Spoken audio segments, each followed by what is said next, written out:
Hi everyone, this is a short introduction to Art 2030 with greetings to Louis Fauerschuh. I just wanted to say a big hello to everybody at the Hope Forum. As Gerhard Richter once said, art is the highest form of hope. And of course, thinking about the United Nations and the United Nations calling out actually for urgent transformative change really in the art sector about climate action, I just wanted to actually return here to a letter which the late Bernard Stiegler and I sent to Mr. Antonio Guterres, the Secretary General of the United Nations, on November the 11th, 2019. And of course, as the United Nations have repeatedly pointed out, international efforts to commit to a greenhouse gas reduction strategy compatible with the objective actually set by the COPs have largely been inadequate, actually despite the forecasts.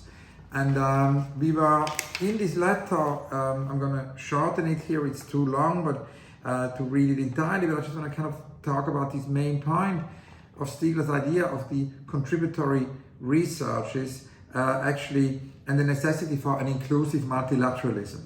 To quote from our letter, in this way territories would be able to experiment sustainable, solvent and also desirable economic activities and technological tools. The aim would be to lead local societies to develop reproducible recommendations through rapid transfer processes.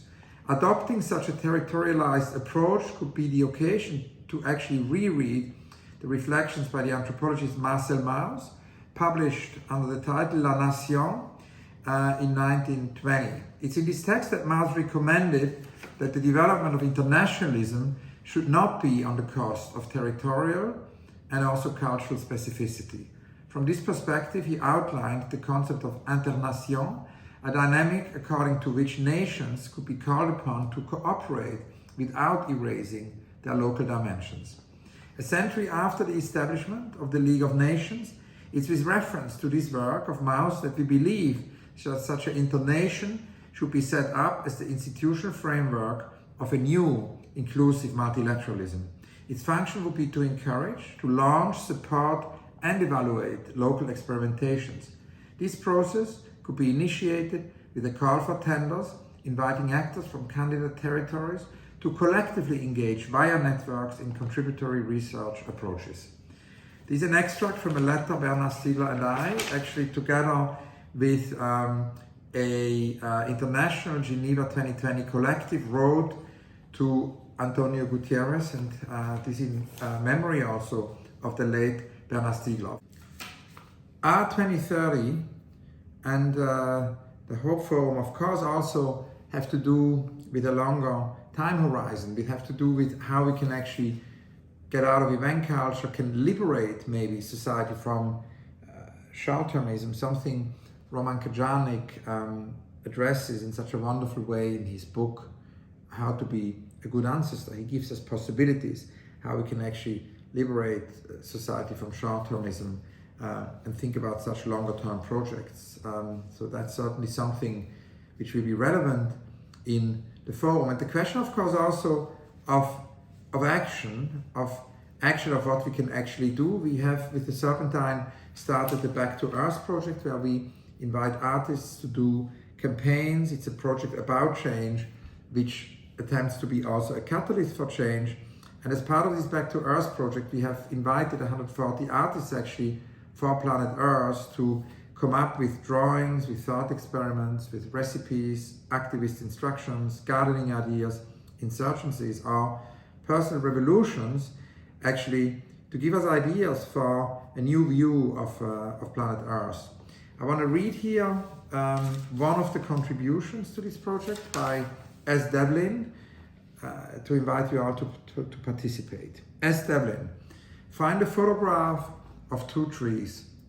Find an X-ray image of the two bronchial trees within a pair of human lungs. Trace over both. Overlay the two tracings. Contemplate the visual connection. The bifurcating geometry that defines both the structure inside us that allows us to breathe, the structures outside us that render the air breathable. As you breathe in, visualize the 600 million alveoli like leaves on the branches of the bronchial trees within your lungs. As you breathe out, visualize the stomata on the leaves of the 3 trillion trees which make your breathing possible. If you have $8, go to www.institutoterra.org and plant a tree. Think of it growing as you breathe. As Devlin. Last but not least, Etel Adnan, the late Etel Adnan, who passed away last year, age 97. Etel writes, "Back to Earth can mean away from many things. I wish we could get back the natural rhythms of the world. We live by natural lights. We can rise just when the birds start to sing, then go to bed with the sun, sink in our dreams. If we need more time, use candles like Plato must have done in his philosopher's cave. Back to Earth may well mean back to shadows, follow with our eyes the flickering of shadows on the walls. We will need more bees than electric plants, why not? I will root for candlelights and sunshine. That will be a good start." And as Etel told me in the conversations, and maybe that could be a conclusion here, the world needs togetherness, not separation, love, not suspicion, a common future, not isolation.